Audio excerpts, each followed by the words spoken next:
Today was the first time we met Mike Williams and Preston Smith. I'll tell you this, just first, right off the rip, early, immediate, what would be the word that I'm looking for here? Takeaways? When you meet somebody and you... Impression. Thank you very much. First impressions, both of them seem really cool. Preston Smith is hilarious. He cracked like 4 jokes during it, started to take on the old card immediately, was super honest about everything, and I appreciated every second of his interview. And then Mike Williams seems like a dude who's just looking for an opportunity, who understands that he's here to play some football and wants to play some football and has been dying to play some football. You could tell this guy is itching to get on the field and make some noise in Pittsburgh, is very excited to work with Russell Wilson, is very excited to work with George Pickens. So we'll dive into how and where and when they will start to contribute to the Pittsburgh Steelers, because that is the biggest question this week, is when will the Steelers see their new guys take the field and start to work? And Mike Tomlin was very hush about a lot of things. He's, well, we're just getting to know these guys. We're just getting to know their skill sets. We don't really know anything about them. We don't really know what their role will be. Mike, you gave up draft picks for these guys. You know who this is. Even when he said, at one point he was asked, Ramon Foster said that you used to dive real heavy into Preston Smith and his film when you guys were playing him. Why is that? And he wouldn't even give an answer there. He's just like, I don't know, some things you just keep in-house. No, Mike, let us know. We'll dive into what it is. First, let's hear from these guys. Let's hear from Mike Williams. Let's hear from Preston Smith and what they had to say. We'll start with Mike Williams, which I loved this quote by him. I loved that both guys were asked about the record, and Preston Smith was like, yeah, dude, I had to Google it. He plays for the Packers. He doesn't care about what the Steelers are doing in week 9. The Jets, they just played the Steelers. They're well aware of the Steelers. They're well aware of the AFC wild card race and just the race as a whole, the playoff picture as a whole. So Mike Williams was very aware of where the Steelers were coming to Pittsburgh, and I loved his response about where the Steelers currently stand and him joining them. Like Preston Smith said he had no idea what the Steelers record was when he got traded for him. I'm assuming you were more familiar. For sure. Obviously, we play here. Everybody, we making noise around the league. I'm part of the team now. So, yeah, I'm excited to join these guys and be a positive intake on everything. That's a guy that as soon as he said, yeah, I'm part of the team now, immediately you could feel the smiles. You could feel this dude's in for the ride. This guy's here. He's excited to be here. I love a guy like that simply because he comes from New York where he wanted an opportunity.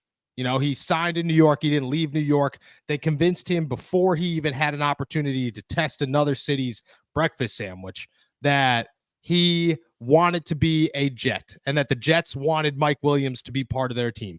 And it didn't work out. Immediately didn't work out. He immediately was not part of their team and not part of their roster, not part of their game plan. And he struggled. And you could tell that that's a guy that was a early first round pick. That was always a playmaker in Los Angeles and then ends up in New York and doesn't get the opportunity. That's got to sit like very poorly with a guy like that. Now he comes to Pittsburgh where they clearly want him. They went out and said, we want you, so we're going to trade for you. You're going to be our guy. And gets a chance to come in here, has to know that the depth chart is rocky and is going to have a role in Pittsburgh. I mean, you got to love everything about that and the atmosphere and just the personality that he's going to bring to this locker room. I do think it's special. I think that plays a role.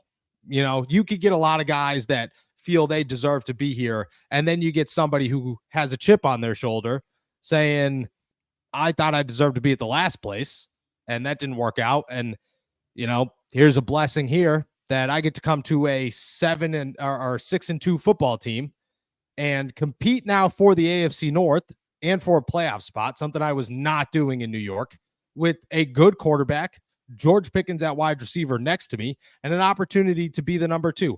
That's what he's looking for. That's the perfect situation for Mike Williams. You listened to most of that interview. What was your thoughts or takeaways on Mike and his first interactions? Yeah, I think one thing a lot of people forget is Mike Williams came off the season trying to rehab and recover from an ACL injury. Yeah. And a lot of players do that, and a lot of players can get off to good starts. But here's the thing. he didn't have any time in the preseason. He didn't have time in training camp. So he's just getting back to that, hey, I trust my body again level. So what we saw in New York is not going to be what you're going to see in Pittsburgh. And I think that it could lead to a lot of success. Now, is that guaranteed? No, it's not guaranteed for anybody. But at the same time, you mentioned it. He wants the opportunity. He wants to get that chance to be a number 2, which is what he was in LA, which is what he was when he went over 750 yards in 4 separate seasons. He's going to get that opportunity here. And, we don't know what he looks like in that role after the ACL. That's what we're going to find out over the next 10 weeks or 8 weeks or 9 weeks or whatever. I'm excited to see it, especially because, as you mentioned, the energy and the vibe goes a long way. This guy is excited because he's finally getting what he's wanted all year. How does that kind of transform into on the field play? That remains to be seen, but it's certainly not going to hurt you. And it actually, I believe it plays a big factor in helping the Pittsburgh Steelers and Mike Williams make that transition. I agree. I love a dude with a chip on his shoulder for the right reasons. Some guys come in and they've been handed everything and they're like, yeah, you know what, man? I was the 25th pick in the draft. I thought I should have been 20th. It's like, dude, that's a terrible chip on your shoulder. But a guy who actually feels he deserves an opportunity, has been waiting for one now that he gets one, and has been humble the entire time about it. You got to love that. What his role will be is simple. Mike Williams' role early in this season will be small. He will play a handful of snaps on offense, maybe 15 to 20 snaps on offense in his first game, and then it'll grow from there. He will have a role pretty immediately, but Van Jefferson's coming off a 64-yard performance. Calvin Austin is coming off Calvin Austin's best performance of his career. They're not going to take guys off the field for a guy who just showed up and is on a moving train and has to figure out this offense and a probably complex passing system that he has to now get involved with. So he'll have to form himself and regulate himself and involve himself in the economy of the Pittsburgh Steelers offense. And over time, he will grow into it. I would imagine next week is a much different Mike Williams scenario than this one. But I still think this week, I for a fact they're giving him a moon ball. For a fact at least they're giving one. him a moon ball. At least one. And I wouldn't be surprised if it's the first one. He just drops back and Russell just throws it up and Mike Tomlin says, there he is, pal. There he is. We're letting the world know. Gotcha, Mike Williams. Gotcha. I don't expect a lot from Mike in week 1, or I guess week 10, but I do expect a lot in week 11 and moving forward where he will become that wide receiver 2.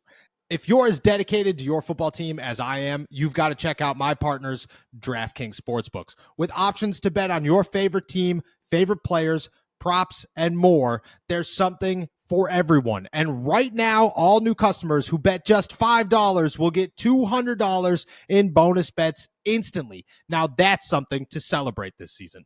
Just download the DraftKings Sportsbook app and sign up using my promo code ALLSTEELERS.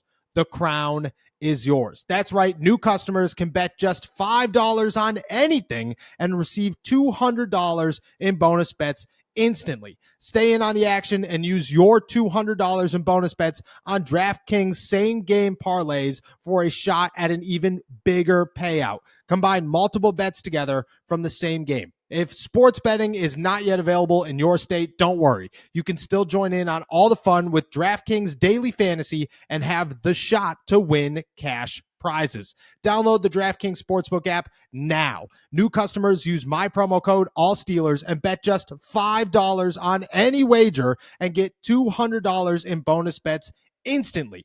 That's promo code ALLSTEELERS only at DraftKings Sportsbook.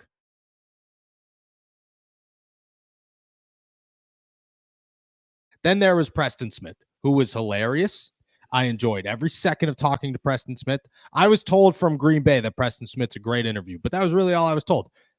This dude is awesome. He seems to be very honest and open. He seems to be able to speak well in front of an audience. And I mean, he just seems like a genuine dude who is fun-loving and is excited to play some football and knows he's been doing it for a long time and wants to contribute. Comes back to the defense he's been playing in, because I was unaware that Green Bay made the switch from a 3-4 to a 4-3 this season, which I guess essentially is the same thing. I've also started snooping around. What will Preston Smith's role look like? Because I said it all day. Every person I've spoken to today, I've said, man, dude, I don't know, man. He's a big outside linebacker. We sure he's only going to play that? He's a big outside linebacker. And I was told that we should expect to see him both on the inside and the outside on passing downs. He'll move inside and he'll be that third rusher, and they'll get more penetration instead of a guy like Larry O, who they, view as more of just like a big body in the middle, that kind of stuff. So I expect him to do both. And I expect Preston Smith to go right from the jump. This is a dude, he's a pass rusher. It is not hard to tell a guy, go out there and get to the quarterback. That's just go get the quarterback. He'll figure it out. I expect Preston Smith's role to be much larger. Here's a little tidbit, though. This one was very interesting that he openly admitted he requested a trade from Green Bay, and now he's here. This was his reaction to this. I was excited. To be honest, a few weeks ago, I requested a trade. I didn't feel like I was being useful in the system, and it wasn't catering to my play style. And moving forward, like I wasn't surprised when I got the call. It's like, I got what I asked for, and I'm at a great place with some great teammates. And, I'm excited for a new start, and I'm excited for the rest of this journey for this season. The Steelers' defense on paper right now includes Preston Smith, Dean Lowry, Isaiah Loudermilk, Nick Herbig, all Jeremiah Moon, if you want to toss him in there, all coming off the bench along the defensive front. And I know that they haven't performed to where everybody wants them to perform, but on paper, that looks pretty good. And if you could get it together, it's a really good system. And it's a really good depth chart for the Pittsburgh Steelers. I expect Preston Smith to play quite a bit. Did you have any thoughts on the requested a trade? Do you look at that in any sort of light? Not particularly. I mean, this happens all the time. You see, new teams go out there, get a new defensive coordinator, try to switch things up, and certain players, it doesn't fit well, right? We've talked a long time about DeMarvin Leal when he was drafted. We all looked at it and said, I mean, great player, but the scheme doesn't quite match up. Feels like that's exactly what happened to Preston Smith in Green Bay, and it's through no fault of his own. They asked him to play a different role. He didn't like it. He didn't think it was fitting his style. He didn't think it was good for his game. So he requested a trade, and they kept it quiet on both sides. And it seems like it was an amicable breakup there because they have a handful of other pass rushers that they're going to go to, including a guy like Lucas Van Ness. So it seemed like an amicable breakup, felt like a professional situation. So I have no issue with him saying that he requested a trade because he felt like that's what was best for him in his career, especially because you've talked about it. He's had a long career, but right now it's about extending it. Right now, it's about making sure that you get the most out of your career. And if you're in a situation where you're not being put in positions to succeed and you think, hey, I would be better off getting a trade, I don't begrudge that man at all for doing that. We talk all the time. This is a players first podcast. We always say, hey, go get the bag, go get the money that you can. Well, I mean, this is him going and getting the best opportunity that he can to extend his career because it's been good to this point. But if you stay in a system that isn't fitting what you do, you're going to hurt yourself in the long run. We talked how many times yesterday about, 8.5 sack guy, 10 sack guy. Well, he's halfway through the season on pace for 5 sacks. Those numbers, and I understand there's just the surface level numbers, but those numbers can affect, once you get into contract negotiations, what you're getting and if you get anything to begin with. So I don't begrudge him at all for wanting to say, hey, I need a fresh start. I need to go somewhere that's going to fit my game better. I agree. I didn't, I like a guy who's honest about it, because if he's not honest about it, it seems a little bit concerning. But the fact that he's just, a couple of weeks ago, I felt I wasn't fitting in this defense, and I decided to ask to be moved on, and here they are, and the Steelers got him for a 7th round pick. Yeah, I agree. I expect Preston Smith to play a lot this weekend. I really do expect Preston Smith to be. I expect him to be a full participant, full go. Jump on a moving train and get rowdy right from the jump against the Washington Commanders. And I feel pretty good about his role with Pittsburgh. Like, I think Preston Smith, I'm telling you, he's going to be the guy. I look at Preston Smith as by the end of the season, people are saying, should they keep him? Should they I think next year he's getting $12.5 million or something. They will never keep him for that money.